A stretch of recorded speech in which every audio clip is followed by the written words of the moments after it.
do? How you do, baby? How you do? Here we go. Here we go. It's your coach, Pauly C. All right, I'm here with Anthony Medina, Winter Haven, Florida.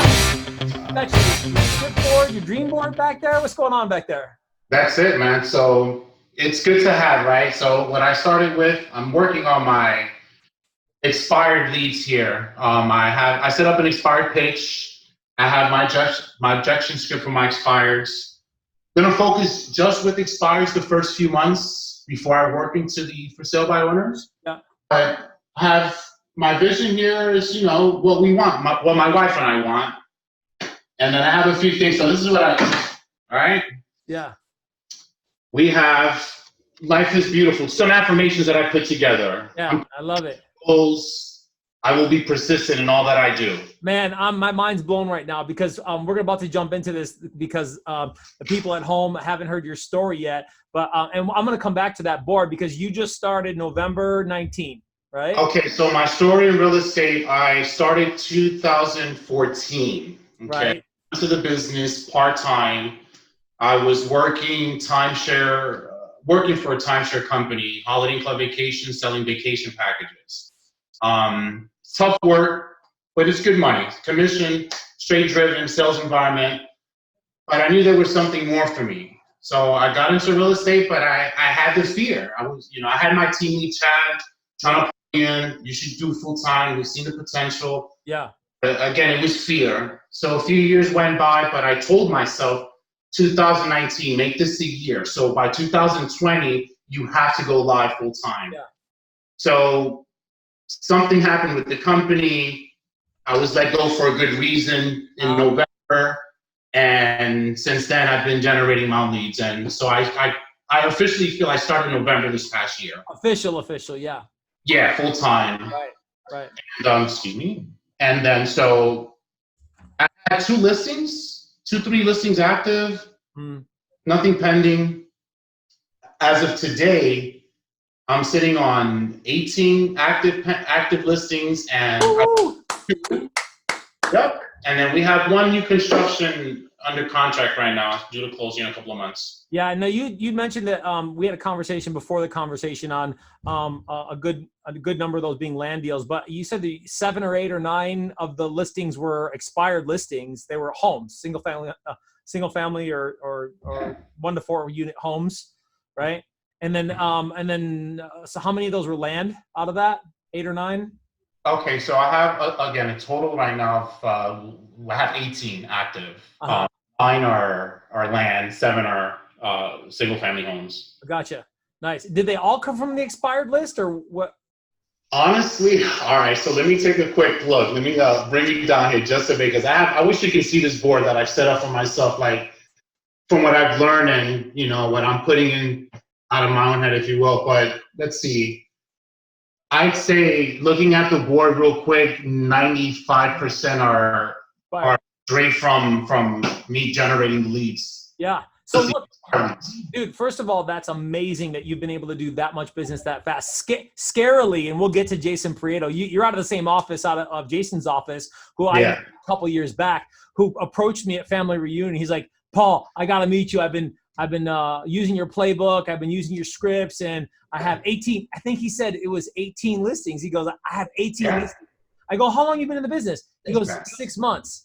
So you, November, let's count the whole month of November, which it probably wasn't even. November, December, January. We're not even done with January, and you have 18 listings, correct? Well, look, so you get lucky in sales, right? Well, listen, man, let me tell you, I was fortunate to call 1 lead and generate 4 listings. There were 4, but it's an opportunity, right? Look, the luck really is being prepared at the moment of opportunity. You were just prepared at the moment of opportunity. That wasn't luck, my friend. Thank you, brother.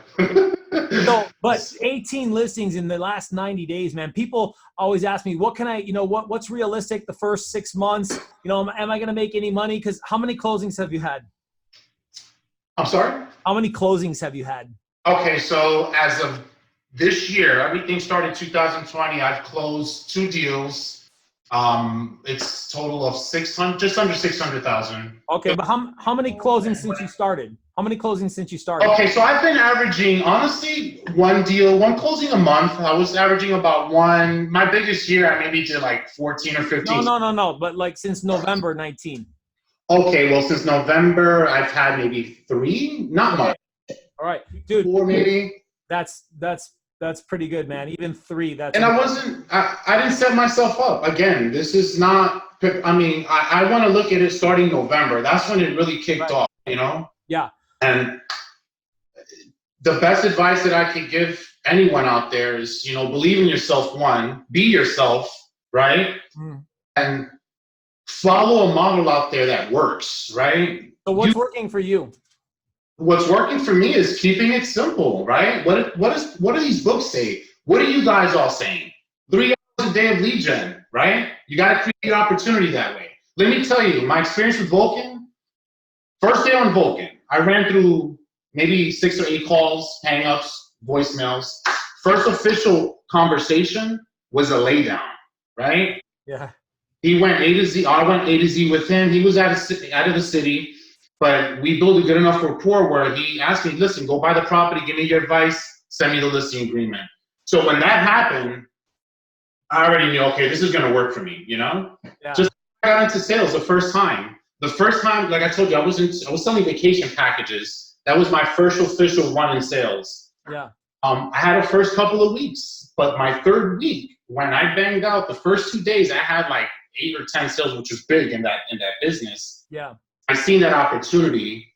I ran with it, and I've been doing this. I've been working off commission and you know, trying to see something better for myself since then. So look, you've had some sales experience in the past, and I'm sure that's helped your demeanor or your energy on the calls. But real estate still is its own game. What's helped you get more comfortable so that you can continue growing and moving through these conversations more efficiently and effectively? How have you been able to do that? All right, so 2 things. For me, I feel, okay, whether I'm selling a $200 vacation package or a $2 million home, I'm dealing with a human being, right? You gotta have confidence. You gotta believe in yourself. That all goes with that. So it doesn't matter what you're selling, who you're selling. It's a sale.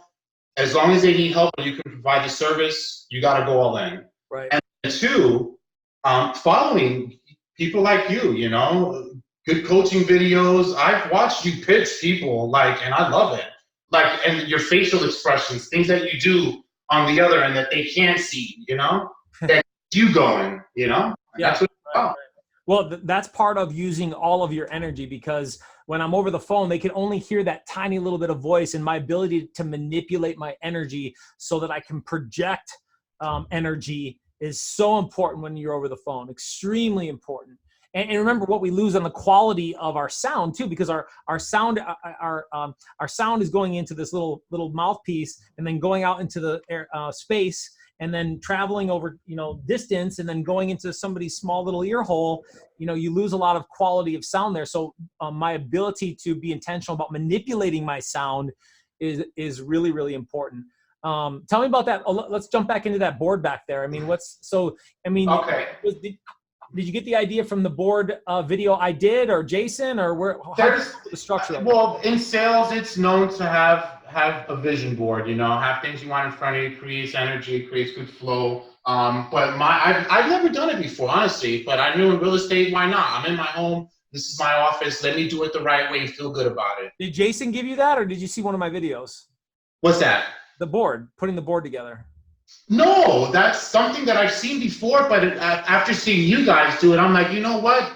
Let me do it. Why not? You know, let me put something together that's going to work for me and something that I'll use, you know? Right. So on this side of the board, I have, again, my expired pitch and my expired objections. I'm going to build the same on this side for my FSBOs, right? And it's simple. In the middle, this is where pretty much all the meeting gravies, for me at least. So like I said, my affirmations. This big one here, this is a quitter never wins, a winner never quits. Don't sell them, help them. Love that. My personal goal for this year, and you see how I have it so it comes off so I can switch things out, but for this year, I want to make 250 by December 2020. That's my goal this year, baby. So love it. You got to say it out loud. I say it every day, right? Yeah. That's good. What does those, that business under contract right now equal in sales volume? Do you have an idea? And then I knew you were going to ask me that. I should have had it ready. I know it's logged in my. Ballpark it. Just ballpark it. I'm going to say at least close to 2 million at least. That's gotta be, yeah. A lot of those land lots are smaller, huh? I'm telling you, yeah. Like I said, the 3 that I took in they're small. They're just under 20, but. Yeah. I'll coach you on that later because you definitely earned a coaching session for sure. And I would love to work with you on, if you're up for it, doing some of that live calling that benefits everybody, where we can sit there and I can coach you through some of those calls like we did with Jason. Is that something that you're interested in? Absolutely. Yeah, that's good. That's good, man. So what do you see your biggest challenges being for the rest of the year now that you've gained this momentum? Like what direction are you headed?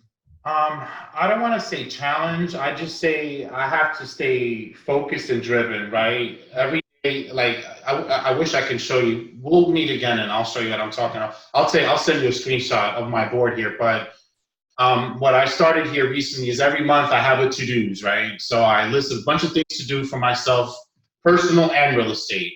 Yeah. And then this year specifically, I extended it by having a first quarter to do. So the first 3 months, I packed it with a bunch of stuff like bold, I'm trying to do next quarter. There's another few classes, career visioning, the 360 model. I'm due to hopefully get those all done within the first 3 months here. And then once I feel like I hit a plateau, then I'll of course start reaching out to my team lead broker and see what I can do to grow. Well, here's the thing. Your biggest challenge right now is that now you've created the momentum. There's all these side effects because you've been spinning like the Tasmanian devil, and all of those great unintended side effect things that are happening are going to start pulling you away from your prospecting time. And when you can worship your prospecting time, where maybe I'm not doing 3 hours, but definitely I'm doing 2 hours, and 1 hour would be a travesty, but 1 or 2 hours every day minimum. Really fighting for that time, Anthony, is going to be important for you to be able to create your focused intention on the rest of the year. Because now I got to think about, okay, how can I be more focused and intentional about my targets on higher price points or specific areas, because you have a skill set and your heart's in it. Because give me your big why real quick. Like what drives you to do these things that are difficult on prospecting and rejection? Like what's driving you? All right. So people always ask, what is your big why? And I can't really say, but recently I want to help my family, I want to set an example to others, Why is that important to you, for your family? Why? Well, I guess no one in my family's, in both sides, if you will, no one's really been super, super successful where in a sense you can, buy somebody a house, write a mortgage off for someone, buy them a brand new car, and not even stress, Yeah. So what's that do for you, being able to help your family out that way? Don't start, please. So, I feel good, man. That's it. That's it. Feel good. I feel good. It's good, right? Yeah. I can feel that.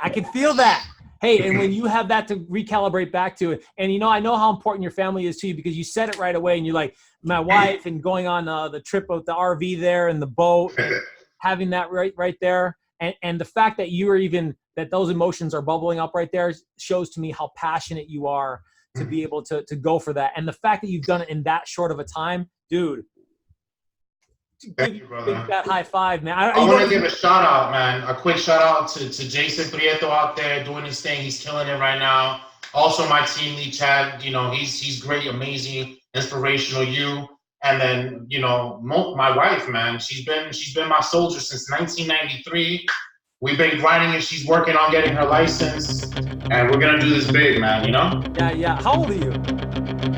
40. I just turned 42 2 weeks ago. Okay, all right. My little brother.